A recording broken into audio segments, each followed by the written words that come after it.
Muy buenas a todos, somos Ana y María Cantarell y aquí estamos otra semana más para traeros nuestro podcast Auditando el Universo, donde intentamos cada semana desentrañar los misterios de este cosmos. Buenas, María, ¿qué tal estás? Muy buenas, Ana. ¿Cómo estás tú? Yo estoy fenomenal. Yo muy bien. Joder, qué guay. Claro, viajecito a Madrid, tenemos tenis, todo va bien. Todo perfecto, las cosas no se mueven demasiado. No vaya a ser que la liemos, ¿verdad? ¿Verdad? Sí. Así que una semana más estamos aquí y queremos hablaros de de Carl Gustav Jung, Sí. Segundo capítulo. Os prometimos una segunda parte, Sí. muy chula, y aquí venimos. Sí. En la primera parte os hablamos de su vida y obras, milagros, pobriño, ahí con un amigo súper guay como es Freud. Yo querría haber tenido un amigo como Freud. Sí. Y en esta segunda parte vamos a la chicha, a lo que a mí me mola. A lo bonito. Claro, no es que no me mole hablar de la vida de Freud, me parece un tipo extraordinario, con sus rarezas y sus mierdas como todos. Se llama Jung, pero tú puedes seguir llamándole Freud. Ay, por favor, qué problema tengo yo con Freud. Estás obsesionada como Jung. Sí, y encima no me gusta, tengo una neurosis y como no la reconozco, entonces tengo un problema. A mí lo que más me impactó fueron las cartas de amor de uno a otro en prólogos de libros. Es un poco gore, porque también te digo una cosa. Imagínate a la cita callando, si hubiese habido redes sociales, ¿dónde hubiesen acabado? En la cárcel. No en Twitter. Perdón, casi te mato. en X. Se llama X, no se En llama X, Twitter. ahora se llama X. Está por el otro lado. Ah, vale. Es que está intentando abrir la ventana y creo que se va a caer por la ventana antes de abrirla. Casi me esnafro. No miré. Bueno, pues sí, tuvieron ahí una relación tormentosa. Sí. A mí me parece muy feo, o sea, ponerlo por escrito en un libro. Yo entiendo que antes se lo dijo a él por escrito, pero dejarlo escrito en un libro... Es feo, y lo esperarías de Freud, no tanto de Jung. Y el Claro. Jung debía estar muy hasta el culo, porque También. si no, entiendo que no se hubiese... Porque él era muy inteligente como para saber las consecuencias de eso. Y es como humillarse públicamente delante de todo el estamento médico-psiquiátrico. Sí. Y ahí el pobre Freud tenía todas de perder. Pues bueno, como ya hablamos de su vida y de su obra, hoy queremos hablaros de para nosotras, por lo menos para mí, ¿qué coño? Esto es mío. Para mí lo que realmente impacta en la psicología y psiquiatría de Jung y cómo se aplica a ciertos campos. Como por ejemplo, los cuentos. Sí, ¿Vale? tal cual. A mí me gustan mucho los cuentos. Siempre me ha gustado mucho que me cuenten cuentos, de pequeña y de mayor, daba igual. A mí me dices, eras una vez y se me cae la próstata al suelo y ahí me tienes clavada, no me muevo en una hora si hace falta. Entonces, sí que es cierto que no nos contaban los cuentos, que los contaban a todo el mundo, a nosotras de pequeñas, pero bueno. Pero tiene una parte de aprendizaje y de enseñanza y un mundo oculto detrás que no vemos hasta que no somos mucho mayores. Que no vemos conscientemente, pero que de manera inconsciente lo asimilas. Sí, pero yo creo que no los ves hasta que alguien te llama la atención sobre verlos, porque si no lo pasas por alto. Sí, porque siendo mayor, si nunca te has puesto a investigar en qué significa el logo de Caperucita Roja y qué significa después, tampoco creo que lo vayas a... Un día te vaya a llegar la iluminación de qué significaba Caperucita Roja. No, o sí, depende. Y yo tengo una cosa que decir, A que ver, son dime. súper importantes. No, pero ¿qué son los cuentos? Los cuentos han sido pues la tradición oral donde se englobaba un montón de conocimiento, pero hecho relato. Claro. Con lo cual, obviamente, un cuento no solo puede ser la historia obvia que cuenta el cuento. No. Hay muchísima sabiduría ahí detrás escondida que por algún motivo nuestro inconsciente es capaz de captarlo y nuestra parte consciente se entretiene con la historia. Como las parábolas de la Biblia, de Jesucristo. Claro, pero toda esa tradición oral es acojonante, como esa tradición oral, he dicho una palabrota. Acojonante. Pero es impresionante cómo encapsula tal cantidad de información en un relato corto. O sea, es como el equivalente al, no sé, al MP4 y al libro de papel. Sí. Es una pasada. Sí, más o menos. Y es conocimiento que el ser humano necesitaba pasar a las siguientes generaciones. Claro, y que además necesitas que no se olvide nunca. No, hay que meterlo Entonces, la parte profunda para del que cerebro. no se olvide nunca, ¿cómo voy a hacer? Te lo voy a contar desde muy pequeñito, te lo voy a contar muy sencillito y en algo que sea fácil de recordar. Y que tú, inevitablemente, cuando tengas hijos, lo vayas a contar, porque es lo primero que te acuerdas. Tú tienes hijos. ¿Cuántas veces les has cantado las mismas canciones que te cantaba tu madre que no te acuerdas de cuando te las cantaba? Que no has oído cómo se las cantaba a otros niños de pequeño, pero que se las cantas igual. Como que... Nanas, por ejemplo. Pero yo me acuerdo de las que me cantaba mi madre. Yo no me acuerdo cuando mi madre me cantaba No nanas, me yo era acuerdo muy de pequeña. cuándo, pero sí me acuerdo de cuál era. Claro, pero ¿tú te acuerdas de tu madre cantándote nanas? No. ¿Verdad que no? No. ¿Y ha habido niños pequeños después que le hayas oído cantar nanas? A lo mejor alguno, pocos o ninguno. No, esta la que lo dice, sí que es verdad que es curioso como... Pero ¿cuándo le cantas las nanas a tus hijos? No nadie hace falta te ni que recuerda preguntar. No, cómo es la nana. no. Claro. ¿Eh? Lo que pasa es que ¿Cómo te quedas, sí amiga? es verdad que después las vuelves a oír de vez en cuando de una madre cantándoles a su niño, pues porque tú pasas por allí o estás en la misma casa, Pero las pero que a ti te cantan... las recuerdas perfectamente. Las que a ti te cantan, porque la misma nana no se canta en todos los sitios. Sí que es la misma música, sí que es el mismo soniquete, Sí. pero no es la misma letra. No, claro, el mismo significado. Y tú te sabes la que te cantaba tu madre. Sí.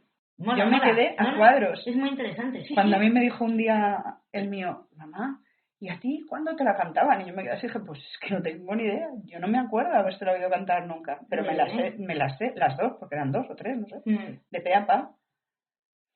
Y yo sé que él, cuando sea mayor, le cantará las mismas. Entonces, si tú a un niño desde muy pequeñito, desde antes de que sepa cómo procesar la información y cuando todavía piensa en imágenes, que es lo que son los cuentos, imágenes, sí, le empiezas a enseñar lo que sea que le quieras enseñar con esos cuentos, va a quedar grabado para siempre. Sí, tal cual. Es una Para siempre. fraseada, sí. Sí. Claro. Entonces, estamos hablando de la psicología de Jung, ¿vale? Sí, la psicología junguiana. Sí. Estábamos hablando en el capítulo anterior de que se trataba de psicoanálisis, psicología analítica. Sí. La llaman también psicología de los complejos.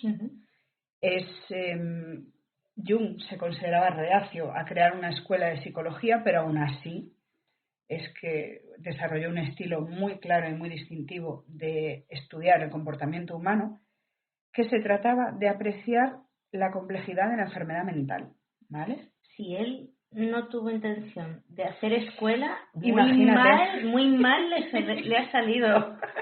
Sí. Pero es típico de él, no querer imponer una metodología a otros. Típico de Jung. Típico de Jung, ¿verdad? No forzar solo a Freud.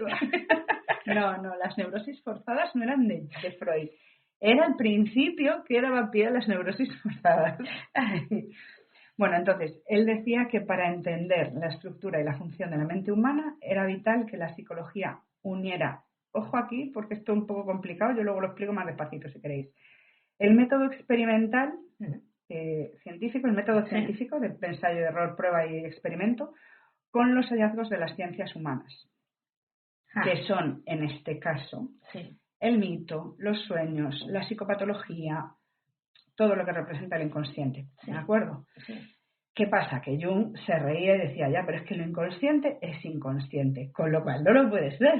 Es que es una obviedad tan grande, claro, tan grande, que el inconsciente por huevos tiene que ser inconsciente. La única manera de comprender el inconsciente o de sacarlo a la luz, de hacerlo consciente, ¿cuál va a ser? Es a través de esas representaciones y esas manifestaciones de las ciencias humanas que hemos dicho, pues los sueños, los mitos, la psicopatología, los arquetipos, que también van a venir, ¿vale? Sí. Es lo que él denomina arquetipos, a todo eso, ¿de acuerdo? Sí. O sea, la llave. Sí. Es el diccionario. Para poner luz sobre el inconsciente son los arquetipos, que además se suelen mostrar y enseñar durante el sueño casi siempre. Sí. Durante el sueño y durante la vigilia, porque es una parte inconsciente muy grande. O sea, vamos a ver, Jung, como casi todos los psiquiatras y psicólogos, reconoce que un 98% del comportamiento humano, en el mejor de los casos, es inconsciente. Da igual que sea de día o de noche. De noche, obviamente, o sea, durmiendo, obviamente es el 100%. Pero de día, el 98% de lo que haces es inconsciente. No te paras a pensar lo que estás haciendo, ni cómo lo estás haciendo. Lo haces y ya está. Claro, pero yo me refería a que esos arquetipos se te muestran, se te descubren, sobre todo en el sueño o en momentos más alejados de la conciencia. Y yo te repito, que no, que no, por una razón muy sencilla, porque el inconsciente está presente tanto en la vigilia como en el sueño. Entonces tú te vas a comportar de manera inconsciente respondiendo a esos arquetipos. ¿Vale? En el sueño vas a representarlos, vas a darles forma simbólica. Vas a darles forma simbólica. Pero durante el día los vas a vivir de acuerdo con ellos. Vas a vivir de acuerdo con el héroe, vas a vivir de acuerdo con el tirano, vas a vivir de acuerdo con lo que sea que tú te representes, inconscientemente. Durante el sueño es más fácil que aparezca y que si tú eres capaz de ese sueño recordarlo y analizarlo, vas a poder hacerlo consciente. ¿Qué pasa? Que también es complicado recordar los sueños. Hay gente que te dice que directamente no sueña, que no es cierto, pero que vale, que no los recuerda nunca. Tendrías que hacer un esfuerzo por despertarte en ese momento en que estás entre sueños, sentarte, escribirlo con buena letra, porque la letra suele ser complicada y al día siguiente, cuando lo leas, verás que no recuerdas ni la mitad. Porque es como esto que es, que pone aquí de jirafa gigante. Sí, pero en una entrevista de trabajo para interpretador de sueños, te digo yo que hay pocas personas que cumplan lo que se pide. Claro. Es complicadísimo. Yo lo he hecho mucho tiempo, yo tenía el cuadernito al lado de la cama para apuntar los sueños, creo que apunté 4. Pues no, o sea, me despertaba, que no era consciente que estaba despierta, pero sabía que había soñado algo y decía, voy a encender la luz, ya está, y voy a coger el cuaderno y ya me había quedado dormida.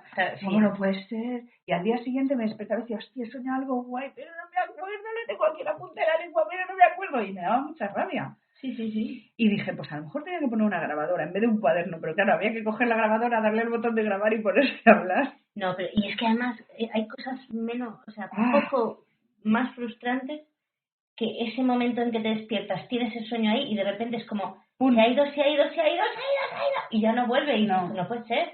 Si hace medio segundo y ha desaparecido de golpe. Y ahí, por ejemplo, a mí me flipa todo el trabajo que hace Alejandro Jodorowsky sobre el sueño lúcido. Yo lo he intentado, no he sido capaz. A mí me parece complicadísimo, pero complicadísimo. Yo entiendo que son muchos años de entrenamiento lo que tendrá este hombre, o yo qué sé, o un método infalible, pero yo lo he intentado y ya no solo el recordar el sueño, sino meterme en la cama pensando lo que voy a soñar y que sueñe eso, es que para mí era un imposible. No, y a mí, a mí, por ejemplo, me ha pasado alguna vez de quiero soñar, y he soñado con alguien. Y me pasa muchas veces que estoy durmiendo, sueño, me despierto, voy a hacer un pis, me meto en la cama y sigo soñando el mismo sueño. Y es como, qué guay. Yo creo que ya lo voy soñando antes de caer en la cama. Lo que pasa es que a mí me cuesta, siempre dicen, no, pero la manera de darte cuenta que estás soñando es ver que hay algo que no cuadra, o sea, yo qué sé, pues eso, que el suelo es líquido, yo qué sé. Y yo recuerdo sueños perfectamente que luego digo yo, pues aquí tenía 25 señales obvias de que esto no podía ser real, que esto es un sueño. Es que en ningún momento del sueño me planteé que eso no fuese así. Entonces digo, pues no sé, debe ser más difícil o requerir más concentración. Pero sí, o sea, el sueño lúcido a mí me parece algo espectacular, porque encima eres capaz de guiar tus sueños, o sea... También te digo, a mí me da un poco de rabia porque a mí los sueños me molan y como nunca sé lo que voy a soñar, siempre es como, a ver qué me deparará el destino, ¿sabes? Esa sorpresa, que me quiten a lo mejor esa sorpresa, tampoco me hace mucha gracia. No sé. Yo no siento que conseguir tener sueños lúcidos sea un objetivo en mi vida. Me molaría tener alguno, pero... Prefiero hacer un viaje astral primero. Mi propio parque de atracciones, mi sueño, pero tampoco lo considero algo esencial. Pero bueno, muy interesante. Sí. Y, por ejemplo, Jung decía que los arquetipos modelarían la forma en la que la conciencia humana puede experimentar el mundo y autopercibirse. Claro. Obviamente llevan implícito todas las respuestas posibles y que se pueden observar en un momento determinado, ¿vale? En la conducta de una persona en concreto. Sí. Es como todo el espectro que puedas tener de todas las respuestas que pueda dar en un momento concreto una persona en particular. Todo, lo lleva ahí todo metido. ¿Qué pasa? Que lo que significaba para Jung es que estos arquetipos funcionaban en todos los seres humanos, en todo momento. Estamos hablando del inconsciente colectivo. Tal cual. O sea, el arquetipo de la madre funcionará lo mismo en un chileno del siglo XXI que en un egipcio del siglo II antes de Cristo. Claro. Significa exactamente lo mismo. Y se representa de otra forma diferente, con unos atributos diferentes en cada, pero la figura es la madre, a lo que representa es lo mismo. Sí, efectivamente. Puedes estar más de acuerdo o menos de acuerdo, me da igual, pero es una forma de ver el inconsciente colectivo, de ver la representación simbólica del inconsciente y de ver la psique humana, que a mí me parece flipante. Flipante. A mí, ¿sabes qué tipo me suelo poner yo de ejemplo para ver las diferencias? El del héroe. Porque es tan fácil ver la diferencia del héroe en cada época, qué era un héroe y qué buscaba un héroe. Es tan diferente en todas las épocas, pero es tan claro que hay una figura de héroe en todas, con una base igual, pero que cada uno lleva sus atributos y sus... Y la base igual, yo creo que en el héroe, por ejemplo, en todas las culturas es el sacrificio. Siempre. O sea, el héroe va a ser lo que sea, pero siempre es el que se sacrifica por el otro. Sí. Y el que está dispuesto a pasar al otro lado y descubrir lo desconocido, enfrentarse al miedo absoluto por los demás. Tenemos al mártir en la época de los cristianos sometidos por Roma, tenemos el caballero medieval, el templario, tenemos al youtuber, tenemos al hombre renacentista. Youtuber. Claro, todos esos que lo rompen. El héroe es un youtuber. El sacrificio del youtuber hay que ver todavía un poco... Todavía no vemos muy claro. No, está seguro. Sí, seguro. Es el héroe de una generación entera. Vale, te lo compro. Pero hay que esperar unos años para ver realmente cuál es el sacrificio. ¿Y cómo crees que el ser humano accede al inconsciente colectivo? Hablando de esos arquetipos, ¿qué tiene que hacer? Observar la historia. Y experimentar los arquetipos.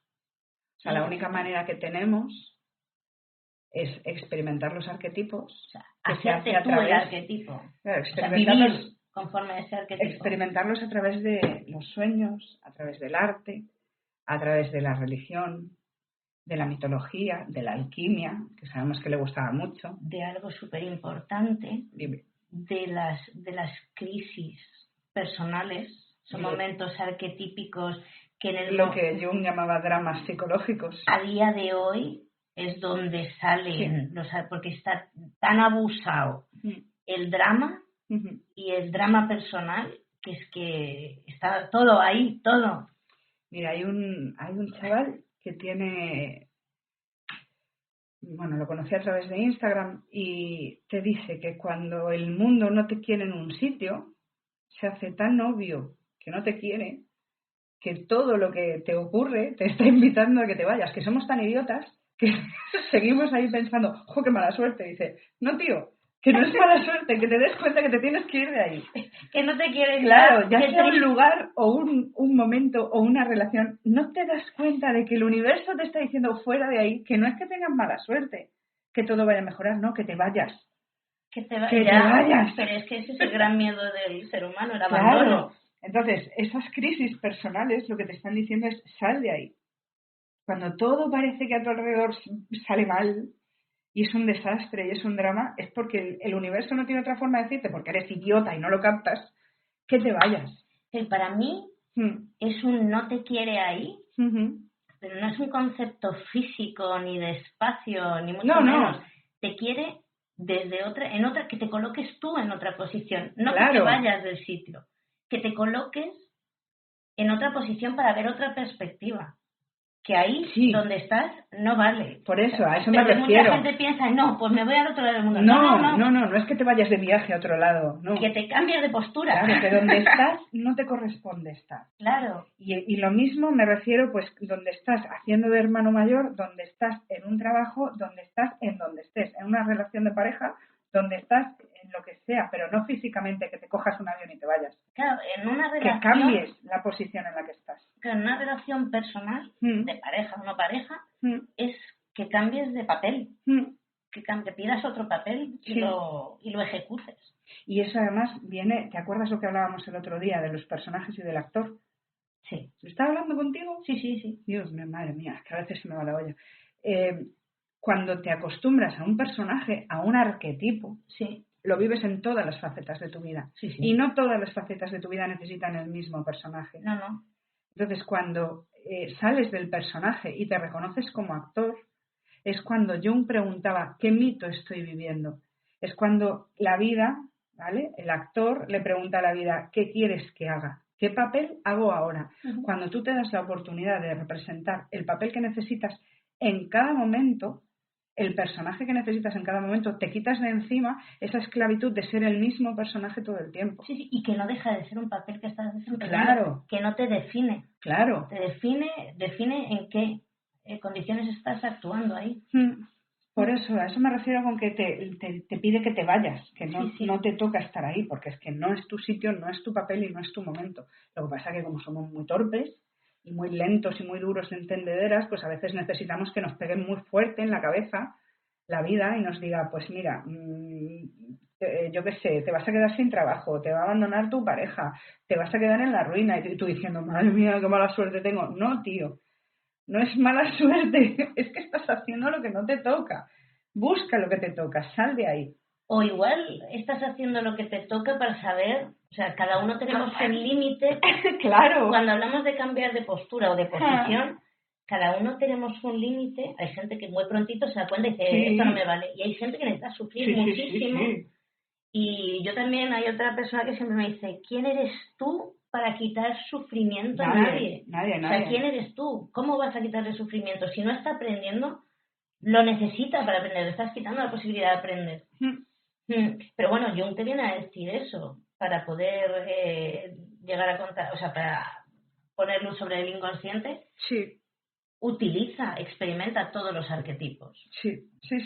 Y de hecho profundiza sobre todo en el conocimiento del lenguaje simbólico, que es el que utilizan los arquetipos, para poder hacer más fuerte la conciencia individual sobre la inconsciencia colectiva.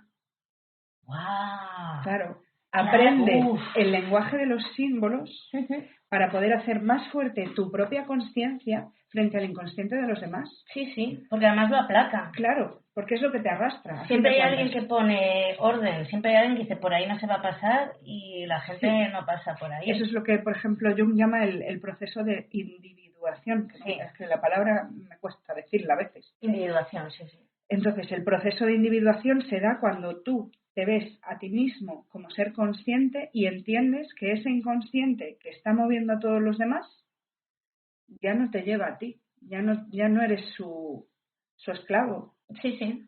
Estás libre, eres un individuo solo, sí, bueno, qué penita, me doy a mí mismo palmaditas, pero vives tu propia existencia y tu propia conciencia. Totalmente. Y además eso se contagia. Y con uno, pues no mucho, pero contagia mucho. Entonces, si hay un grupo de gente muy consciente, la gente, y lo hemos visto a lo largo de la historia, cuando se ha tenido que poner orden, se ha puesto orden. Y se ha, no sé, después de la Segunda Guerra Mundial, se tuvo que poner orden y priorizar otras cosas y no la destrucción absoluta, y se hizo.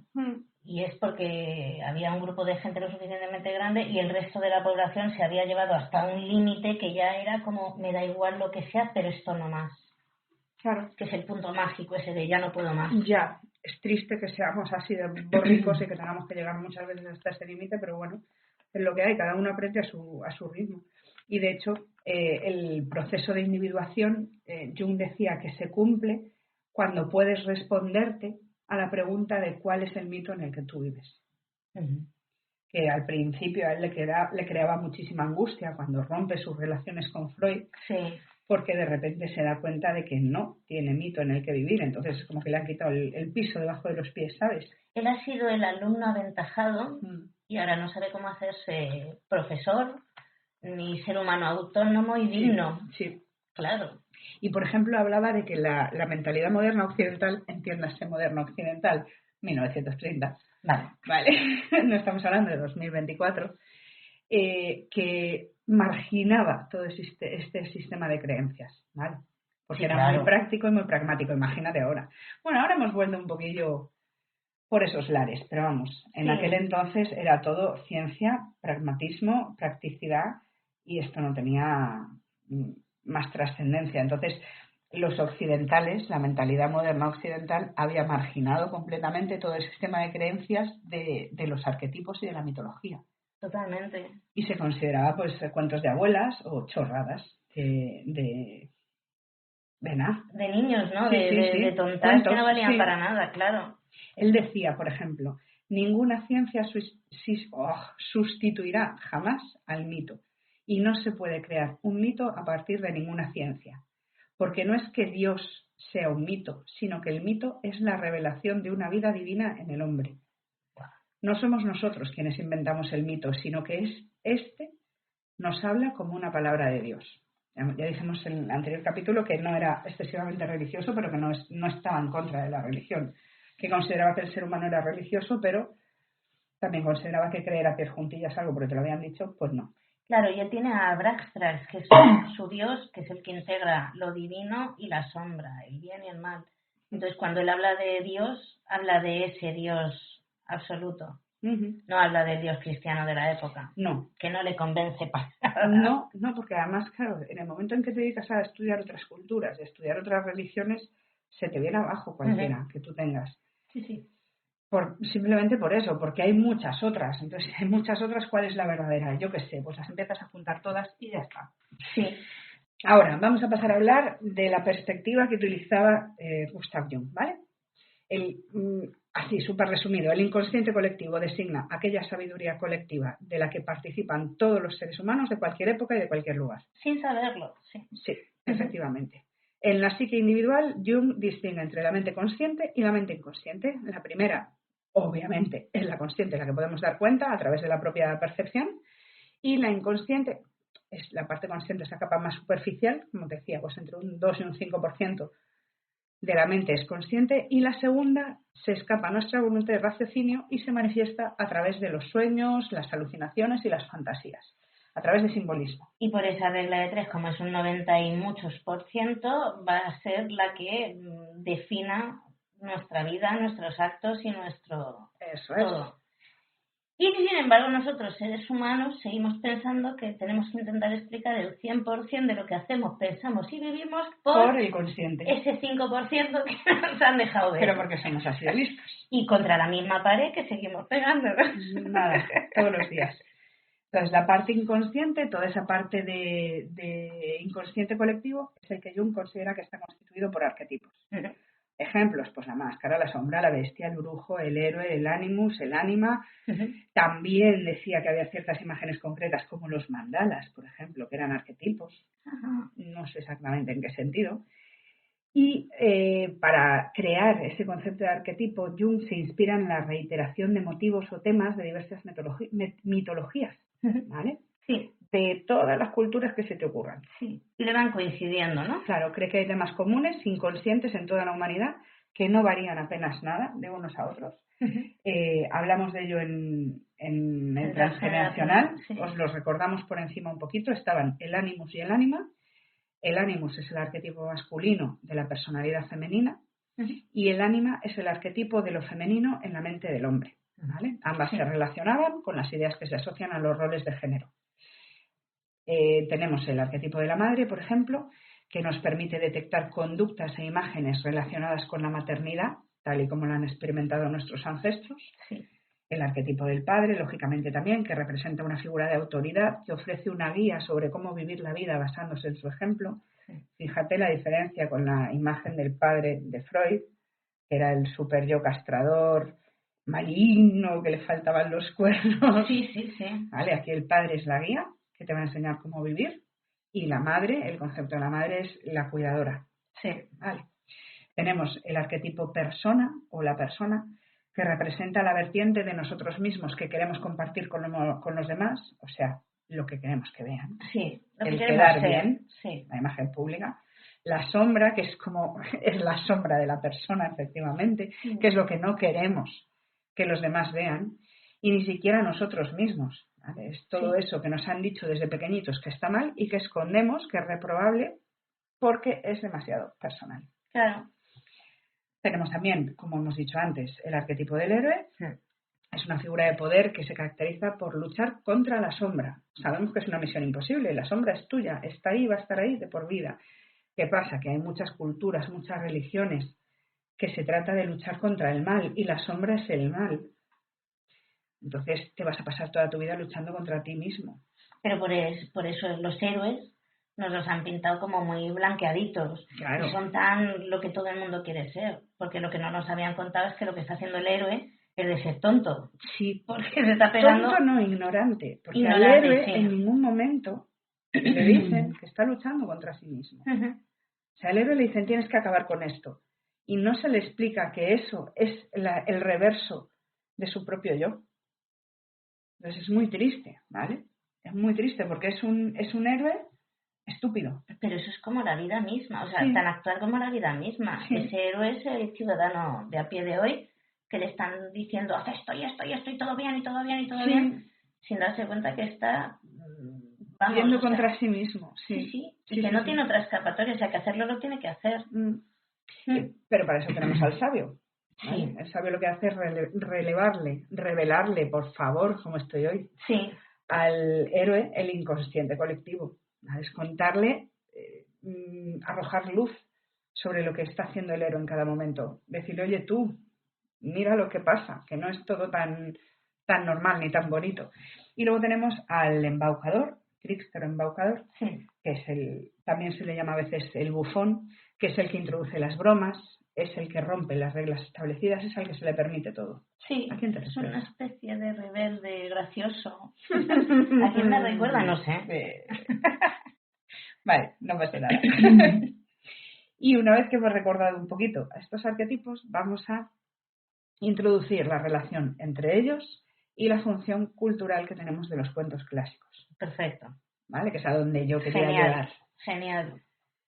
Los cuentos clásicos, lo hemos dicho antes, forman parte de la cultura del ser humano desde que existimos. Lo que hacen es guardar capsulitas de cultura, de información importante para cada pueblo y transmitirlo de generación en generación, de modo que no se olvide. Como tales, pues van a responder siempre a patrones inconscientes de nuestra mente. Y van a trabajar a nivel del inconsciente de nuestra mente. Porque tú vas a recordar la versión del cuento que te han contado y vas a ver esa primera capa. Pero el cuento lleva mucho más debajo. El cuento es una cebolla. Es que además el niño lo sabe, porque tú date cuenta de la ilusión que le hacen los cuentos a los niños y las emociones que sienten mientras les estás contando los cuentos. O sea, hay tanto alivio cuando no sé quién se salva, tanto miedo, o sea, es una información que va mucho más allá de la propia historia que se cuenta. Sí. Y los niños lo piden, claro, o sea, lo que quieren es enséñame dónde vivo, enséñame qué se hace en esta vida. Y es completamente emocional, además. Sí. Porque tú como adulto lo estás leyendo de manera racional. Tú date cuenta, tú estás contándole a un niño un cuento, el cuento te lo sabes, no te hace falta leerlo, porque si te lo tienes que leer ya es más complicado, pero si te sabes el cuento o te lo estás inventando y lo dramatizas, lo interpretas con el cuerpo, con las voces, con ruidos, con lo que sea. Sí, es gracioso. Es otro mundo. Sí. Pero es otro mundo para el niño, obviamente, pero es que es otro mundo para ti. Porque le vas a estar dando un significado mucho más profundo del que tendría si lo estuvieses contando normal o si lo estuvieses leyendo. Que es simplemente una información. Es como cuando eran muy pequeñitos. Yo me acuerdo que tenía que a lo mejor que leerme algo que me interesaba a mí, o que quería leerlo yo, y como estaba aquí el enano colgando todo el día, lo leía como si fuera un cuento, aunque fuesen las noticias deportivas, me daba igual. Y claro, el otro me miraba así, le daba igual lo que le estuviese contando. Era la emoción que pones en cada parte de él, lo que le estaba diciendo, que era un cuento lo que le estaba contando y que era algo importante.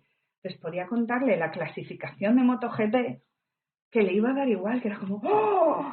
Toma ya, claro, sí. ¡Wala! Tal cual, le puedes contar, vamos, un podcast sobre Juni, el tío va a flipar. Ahí está. Entonces el cuento es una cebolla.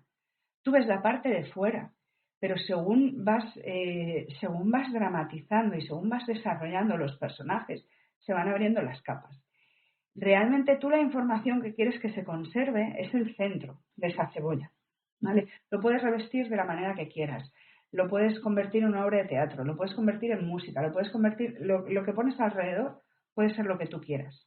Lo importante es que el niño o la persona a la que se lo estás contando, Sí. esa semillita se le quede dentro y lo pase a la siguiente, y luego a la siguiente, y luego a la siguiente, así generación tras generación tras generación. ¿Por qué? Porque antes primero no se escribía, tan simple como eso, porque cuando el hombre apareció en la Tierra no había escritura, con lo cual no había manera de conservar el conocimiento.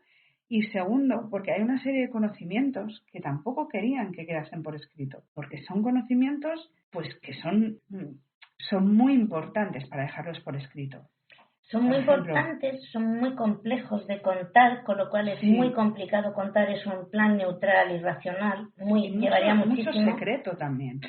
Sí, y el papel se quema. Sí. Lo que pones en el inconsciente no desaparece. Es imposible. Claro. Entonces, hay mucha parte, por ejemplo, de, ¿qué te diría yo? Pues imagínate, en las culturas nórdicas, en todo, culturas donde había noches eternas, ¿vale? Que estaban encerrados en sus cuevas o en sus cavernas durante días y días y meses enteros. Toda esa información que se comparte dentro de la tribu, todo eso que se mueve alrededor de todos. Hay muchísimo conocimiento oculto, o sea, de ocultismo también, no ocultismo como algo malo, pero hay mucho conocimiento muy secreto y muy importante para el ser humano que se ha transmitido así. Sí. Que si lo ponías por escrito podía terminar volviéndose contra ti. Podía terminar haciéndote daño si caía en manos de tus enemigos, si caía en manos de alguien que no lo supiese manejar. Sí, que en ese momento te cogiese tirria y tuviese poder, tal cual. Sí, pero es que es la sabiduría del ser humano la que decidió que los cuentos eran la mejor manera de transportar esa información de unos a otros.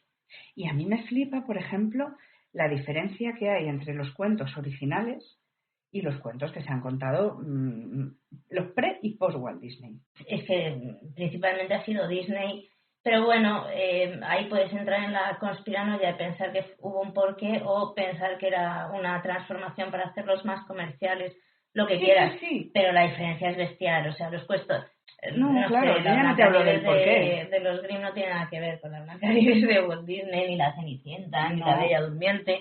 Que a mí me mataste cuando me dijiste, a mí cuando me dijiste que no había de eso en la Bella Durmiente, que eran 100 años, y luego dices, sí, es verdad que eran 100 años. No había de eso en el cuento de la Bella Durmiente, joder. De amor verdadero. No hacía falta un príncipe, ¿para qué? Claro, porque hace falta un príncipe. Pero además, escúchame, un príncipe que le dé un beso de amor verdadero a una tía a la que no conoce y que lleva 100 años dormida.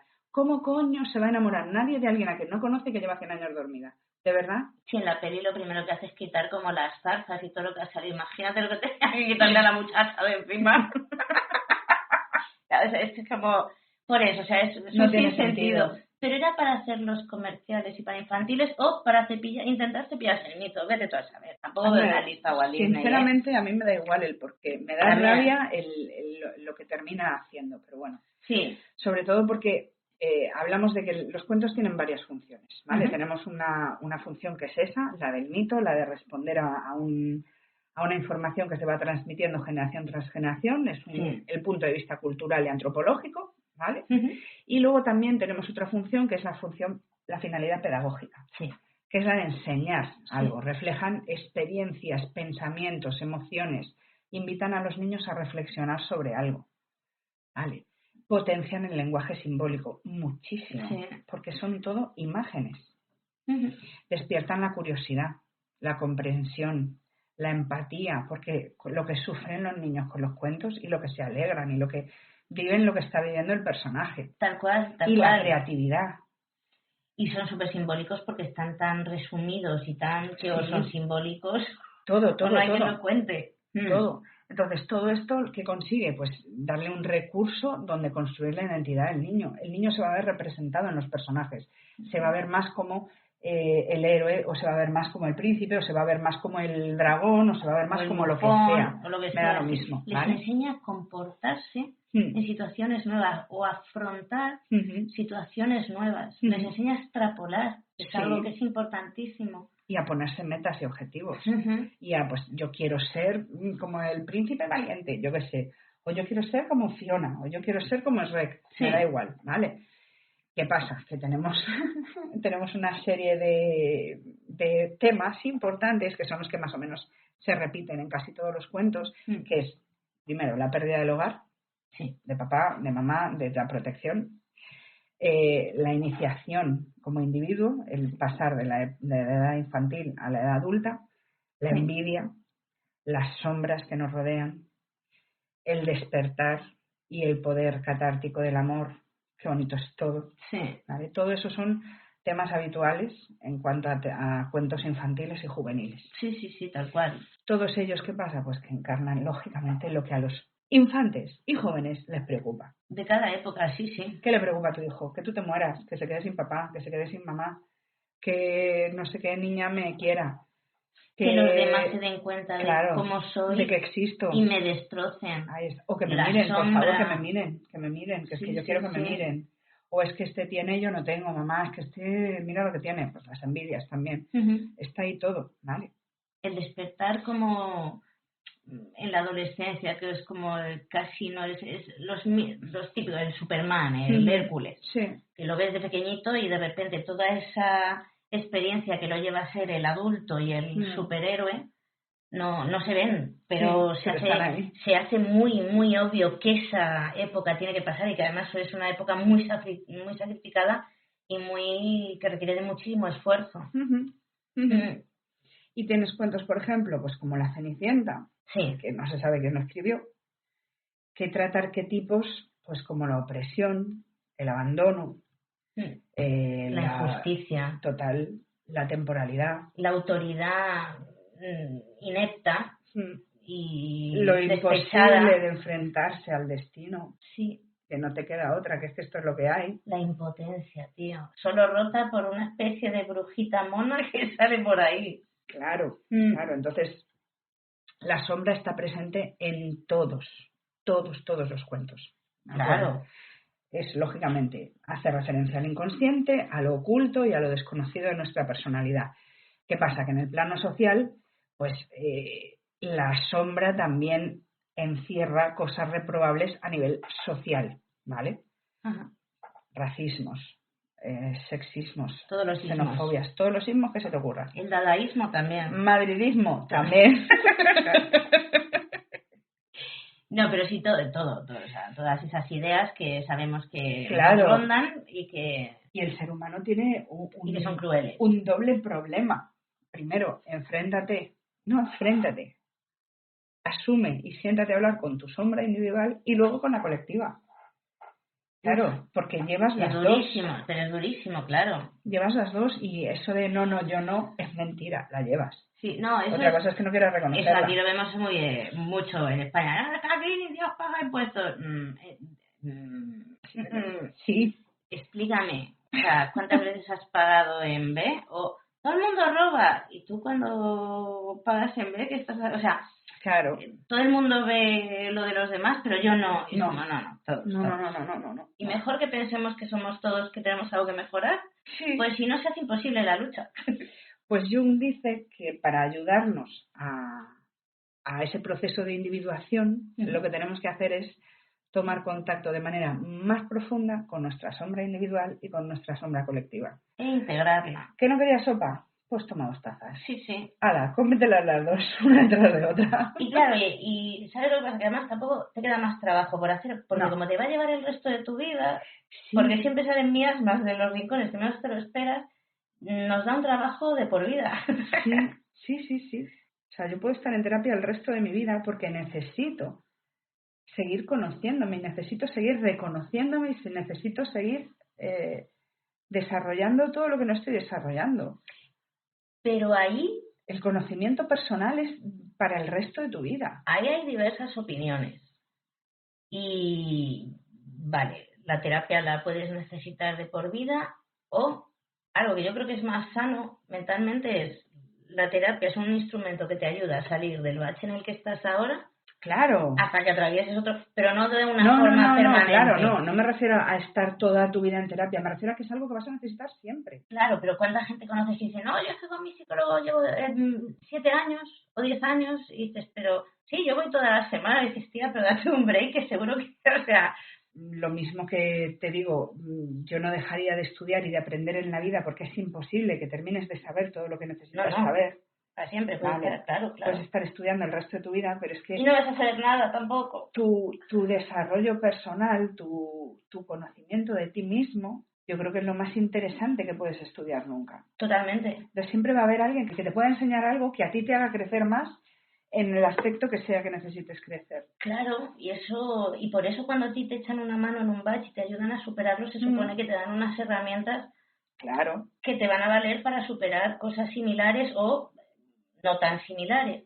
Y en otro bache gordo vuelves a necesitar ayuda. Pero es una opinión, como la tuya es perfectamente válida. A mí lo que me escama muchas veces es decir eso, voy a terapia una vez a la semana durante tantos años y pretendo hacerlo el resto de mi vida, y dices, bueno, pero, tío, date la oportunidad de pensar que igual con el siguiente tú puedes. Pero es que yo le preguntaría a esa persona qué saca de ahí, qué es lo que va a buscar en esa terapia, porque a lo mejor... Esa terapia, ¿sabes lo que pasa? Que cuando no la haces con un psicólogo, sí, la sueles hacer con amigos, pero hay que tener la suerte de encontrar gente que te llene y te la suerte y la ganas de buscarlo. Sí, todo eso. Porque los amigos no te caen del cielo. No, claro, o sea, por eso hay que tender a buscar gente que nos aporta y que nos enseña y a la que enseñamos para evitar ir a un terapeuta de lo que sea el resto de tu vida. Pero a mí a día de hoy se da demasiada importancia a la necesidad de una terapia permanente porque todo es un problema y todo hay que superarlo. No. Y es como, bueno, pero se llama vida, no problema. No. Es que la vida se está empezando a llamar problema en todos los sentidos. Es como, esa vida, o sea, te ha dejado tu novia, esa vida. Antes había un porcentaje de gente a la que les dejaban e iba a terapia. Ahora es todo lo contrario. Hay muy poca gente que no vaya a terapia y de verdad que yo confío en que el ser humano es mucho más capaz de resolver sus propios problemas. Sí. Pero bueno, o sea, eso es una opinión nada más. Sí. Y yo tengo una crisis gigantesca y voy a ver a la misma persona que veo siempre porque es la que me mola, pero puedo ir una vez al año o 4 veces en un año y luego estar 3 años sin aparecer por allí, y voy 1 o 2 veces y me da fuelle para la de Dios, porque me ha enseñado a ver algo que soy consciente que lo he visto yo. No me han dicho, mira esto que quiere decir esto. No. Lo he visto yo y he deducido lo que significaba para mí, sin importarme si es la verdad absoluta o es una pajilla que me estoy haciendo para facilitarme. Porque para ti es lo cierto y ya está. Y con el paso del tiempo he visto que estoy mucho más tranquila, que lo llevo mucho, o sea, qué bien. Entonces, pero esa es mi filosofía. Pero yo y la filosofía es como los culos, que cada uno tiene una. Sí, pero yo estoy convencida que a día de hoy se está intentando hacer ver al ser humano como un incapaz de saber hacer la con un canuto. Y tío, llevamos muchos milenios en la Tierra sabiendo hacer la con un canuto. Entonces yo creo que, bueno, pues hay que saber darle la importancia a las emociones que tienen. No, todo es emoción. Eso es una locura. No, pero no se trata de que todo sea emoción. Bueno, vamos a seguir porque si no nos vamos a meter aquí, porque no todo es emoción. Vale, ¿con dónde estábamos? Que la sombra... Sí, que para la individuación hay que integrar la sombra. Hay que entenderlos los dos, ¿vale? Entonces, hablamos, por ejemplo, de los niños pequeños. Los niños muy pequeños están en pleno contacto con aspectos como, por ejemplo, pues la naturaleza humana, los instintos, el cuerpo, las emociones. Lo sabemos. Todo. Sí, ¿vale? ¿Y qué pasa? Que tanto la crianza como la educación infantil en el cole posibilitan que la sombra crezca. Claro. La manera que tenemos de educarles, de enseñarles, lo que consigue es que ellos vayan metiendo en su saquito de sombra aquello que no les gusta a los adultos. Esto no lo hagas. Claro. En público no toques, en no sé qué no preguntes, no mires, no hagas, no bla, bla, bla, bla, bla, bla, bla. Entonces vas construyendo esa sombra durante toda la infancia. Y hay un paraje inhóspito de los no sé si es sombra o no, o si es sombra, porque los padres no son coherentes, ni los educadores a veces. Entonces hay veces que le echas la bronca por una cosa y otra no. Hay veces que se la echas y luego lo haces tú. Sí, entonces también luego hay mucha inseguridad en lo que es sombra y lo que no es sombra. En el pobre niño pequeño. Ahí está. Sí. Hace su saquito. Sí, hace su saquito de mierda de sus padres, que se lo lleva guardado, y de sus profes, que se supone que es suyo, pero en realidad no lo es. Y aparte, pues eso, todas esas incoherencias que dicen los adultos que también las tiene que llevar, ¿vale? Sí, pero es el precio que paga. Por vivir en sociedad. Sí, por vivir en sociedad y por construir un vehículo al inconsciente. Los Pero arquetipos. es que no le haría falta ese vehículo al inconsciente si no existiese ese proceso educativo que convierte todo lo que hace en caca. Bueno, pero ¿sabes lo que pasa? Yo ahí estoy completamente en desacuerdo, porque el ser humano es perfecto y es imperfecto por naturaleza, con lo cual, como a los padres no se les puede exigir ni a los niños ni a los profesores la perfección, porque no existe, pues no lo hemos entrenado, es el precio que pagas por ser humano, por ser la especie que más cerca está de vivir la conciencia humana. Más cerca. Claro. No, es lo que dicen los budistas. Todo ser humano tendría que sentirse orgulloso de ser humano, porque es el ser vivo que está más, o sea, el más consciente de todos, de disfrutar de toda esa conciencia. El más evolucionado en la escala de las Claro, ¿y qué precio reencarnaciones, pagas? ¿no? La sombra. Ya. ¿Qué pasa? Que como te enseñan que tienes que ser bueno y que tienes que ser guay, y te lo enseñan mediante mensajes muy, muy convincentes y muy poderosos, como es, si gritas, mamá no te va a querer. Hombre, ya se ha mejorado de eso. Pues si no me das un beso, la abuela no te quiere. Que va hay abuelas y abuelos. Ahí dejando ahí su tarita mental al pobre chaval. Sí, y luego se iban a morrearse con todas. Efectivamente. De ahí, de la abuela. Efectivamente. ¿Qué pasa? Que Jung dice que es preferible un ser humano completo a un ser humano bueno. ¿Qué pasa? Que es imposible a día de hoy, ni en los miles de años que lleva el ser humano sobre la Tierra, que haya un ser humano completo, porque siempre va a vivir en un entorno social, a no ser el tío ese que se crió entre lobos. Sí, y que es necesario le va a crear esa sombra. El coartar un poco esa sombra desmadrada, porque si no, acabas con todo. Pero no haría falta esa sombra si realmente se dejase crecer al ser humano completamente libre de todos esos prejuicios y de todas esas ataduras y de todos esos no hagas, no sí, cuanto más restrictiva es la sociedad, más grande es la sombra y más gordo es el trastorno mental del individuo. Ya te lo digo yo, cuanto más grande es la sombra. ¿Qué pasa? Que todos tenemos aspectos difíciles, todos tenemos aspectos que no nos gustan, negativos, que nos da vergüenza. Llega el proceso de individuación, ¿vale? Llegas a formarte como persona y hay un conflicto entre lo que eres de cara afuera y lo que realmente sientes que eres con lo que llevas encima. No quiere decir que lo tengas que mostrar ni que tengas que serlo necesariamente. O sea, si tú eres agresivo, el ponerte a bien con tu sombra no quiere decir que tengas que actuar de manera agresiva. Quiere decir que asumas que podría pasar, que es algo que has sentido y que está ahí y que está bien. Y que la agresividad es una herramienta más para utilizar en ciertas situaciones, o la única herramienta que sabes utilizar en ciertas situaciones y hacen que tú puedas vivir con esas situaciones, pero no la eliminas. No, porque es que cuando niegas algo, lo único que haces es que se haga más fuerte. Y que termines saliendo en situaciones donde no vas a ser capaz de controlarlo, que es cuando hablamos del monstruo, ¿vale? Cuando hablamos de esa sombra y de ese arquetipo tan enorme, normalmente en los cuentos se representa como el monstruo, como la bestia, como el ogro, la bruja, porque tú ya no puedes controlarlo, porque se te ha ido de las manos. ¿Por qué? Porque llevas toda la vida negándolo. Entonces, sí, perfecto, ya sonríe el mundo.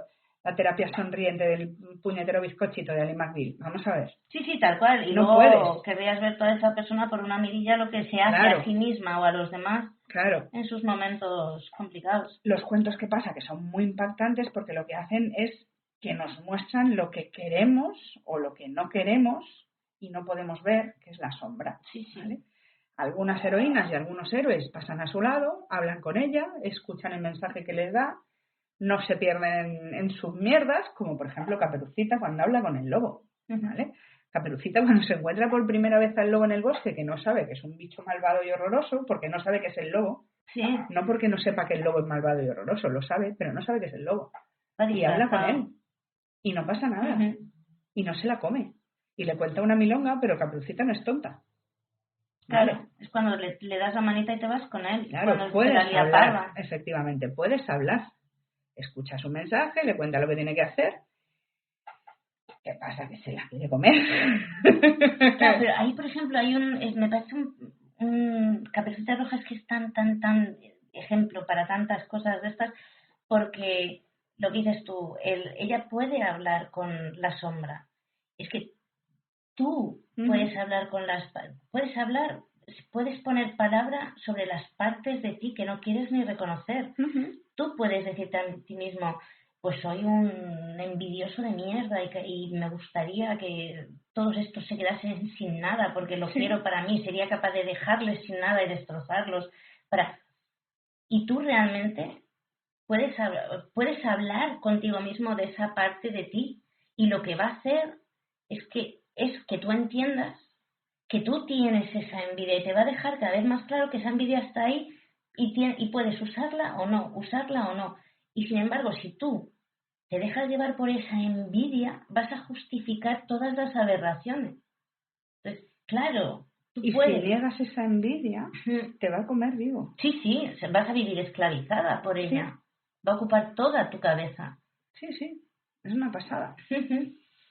Hay, por ejemplo, Caperucita sí que habla con la sombra, pero hay otros personajes que, como están al límite de sus fuerzas, en el sentido que sea, pues personas que no pueden más por una situación de dolor, por una situación de hambre, por una situación de lo que sea. Sí. ¿Qué pasa? Que se tienen una imagen que es una alucinación de esa sombra, es algo tan bonito, tan maravilloso, es lo que siempre han querido, lo que siempre han deseado, se meten de cabeza en ello y cuando ya se han metido de cabeza en ello se dan cuenta de que no. Hansel y Gretel. Ahí está. Totalmente, se dejan llevar por la bruja y están muertos de miedo porque los han abandonado y muertos de hambre. Entonces, y encuentran una casa de chuches y dicen, oh Dios mío, y me tiro a por ello. Y no lo pienso. Y cuando ya estoy dentro es cuando me doy cuenta de dónde me he metido y entonces lloro. Y entonces pido que me saquen. Y entonces, claro, a eso me refiero, a que si tú la sombra la niegas y la ocultas, va a ocupar todo tu pensamiento. Entonces no vas a ver otra cosa. No, te va a envolver completamente. No vas a poder ir más allá y te vas a meter de cabeza en ello. Y si hablas con ella, la llevas al lado, con lo cual no te está impidiendo ver nada, no te está distorsionando la visión ni la percepción. Sí. Y luego hablamos de otro cuento, por ejemplo, porque cuando la curiosidad que mató al gato, cuando tú quieres ver lo que hay ahí y vas no con intención de hablar con esa sombra, sino con intención de rebuscar a ver qué hay, yo quiero saber y yo quiero abrir y hurgar en la mierda, ¿qué pasa? Que la mierda te come. Te come y te mata normalmente, sí, Barba Azul. Ahí está, y te corta la cabeza. El cuento de Barba Azul que es, vamos. Sí, porque tú eres más listo que nadie. Entonces tú te puedes enfrentar a la sombra sin necesidad de hablar con ella. Tú puedes llegar y decir, voy a ver qué hay aquí.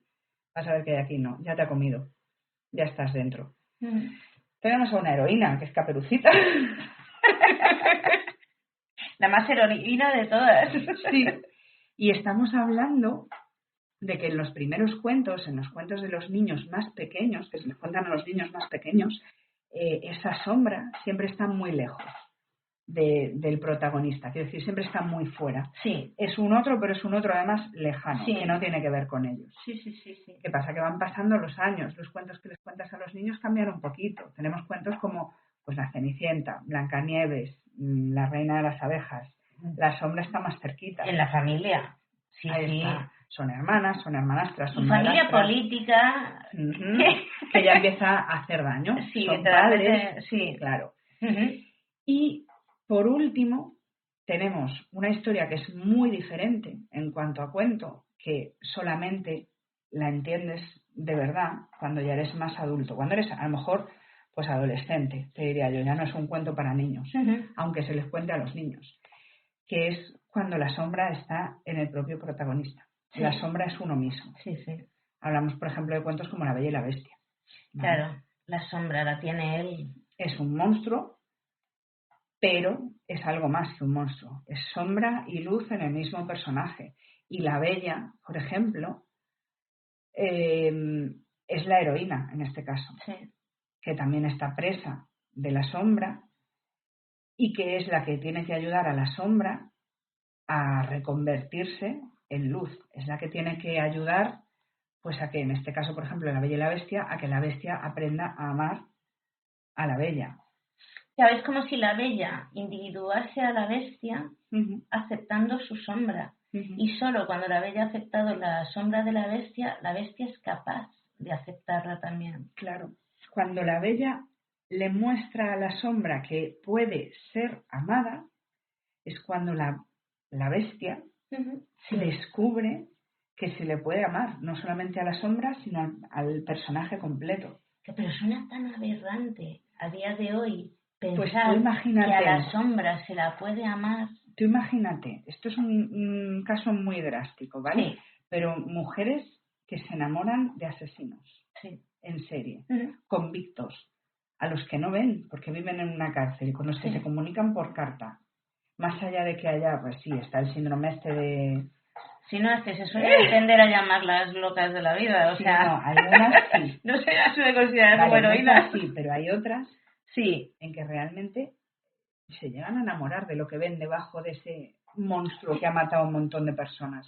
O alguien que lo haya hecho, que seguro que hay un montón de mujeres que se han enamorado, pero que te mueres Sí, de pero- presos. Por eso, pero hay muchas, de esas locas que tú dices, Somos. hay muchas que se han No, enamorado ¿cómo del se las personaje. llama? No, ¿cómo Vale. las- Hay muchas que se enamoran del personaje. Sí, sí. Vale, esas las vamos a meter en el cajón de las descerebradas. De las que vayan a terapia. Eso. Lo primero. Ahora, yo te hablo de las que se enamoran, o de los que se enamoran, que no hay muchas asesinas en serie, pero bueno, de la persona que está debajo, como decía Jung, ¿vale? De la persona normal que está mirando lo que está ocurriendo. Sí. De la persona que está debajo de eso. Sí. Y han llegado a ver esa persona real debajo de la sombra. Uh-huh. Porque ese asesino está viviendo la sombra a full. Está haciendo todo lo que no puede hacer. Todo lo que le han dicho que está mal. Y lo ha intentado reprimir durante tanto tiempo que ha llegado un momento en que ha reventado, ha tomado el mando de su vida y es lo que está haciendo. Única y exclusivamente. Uh-huh. Esta persona externa ve al niño que está ahí debajo, a la persona normal que decía Jung, que está observando lo que pasa y se enamora de esa persona normal. Entonces, esa persona normal se da cuenta de que si la pueden querer, incluso siendo un monstruo, a lo mejor no hace falta ser un monstruo. Sí, claro. Pues en La Bella y la Bestia pasa lo mismo. No, es que es súper chulo. La Bella enseña la sombra de que es digna, o sea, que Sí. merece ser amada. Y tenemos el arquetipo más puro y más grande de la sombra, que es la Bella Durmiente. Vale. ¿Vale? ¿Por qué más que ninguno? Porque tenemos la sombra representada como el último hada, que no fue invitada, que en las pelis es maléfica, ¿vale? Es la 13ª hada. No la invitan a la fiesta de celebración del nacimiento de la niña porque está fuera de las horas, de los días, de los años y representa la muerte. Y lógicamente, ningún padre en su sano juicio va a invitar a la muerte a la celebración del nacimiento de su hija. Sí. Que también tiene todo el sentido del mundo, porque en el momento en que naces te empiezas a morir. Sí. Pero nadie quiere verlo. Y es comprensible que a la gente le dé miedo, pero claro. sí, pero es verdad que es otra parte más. Entonces, no te quiero ver, no te pongo cubierto en mi mesa, no te invito a mi celebración, ¿vale? ¿Y qué haces tú? Vienes y dices, te vas a cagar. No solamente me vas a invitar a tu celebración, sino que tu hija va a morir mucho antes de lo que tú te crees. Va a morir cuando cumpla 16 años, por ejemplo. Cuando Sí, era por ahí. Sí, más o menos, que a los 16 años morirá. Los 16 años que es cuando se pasaba más o menos de la infancia a la edad adulta, vamos, de la infancia, de la adolescencia a la edad adulta. No va a poder desarrollarse, no va a poder reproducirse. No vas a tener hijos. No va a ser no vas a tener una vida nietos. completa. Tu linaje acaba contigo. Sí. Toma ya, castigo divino para el padre, para la madre y para la hija.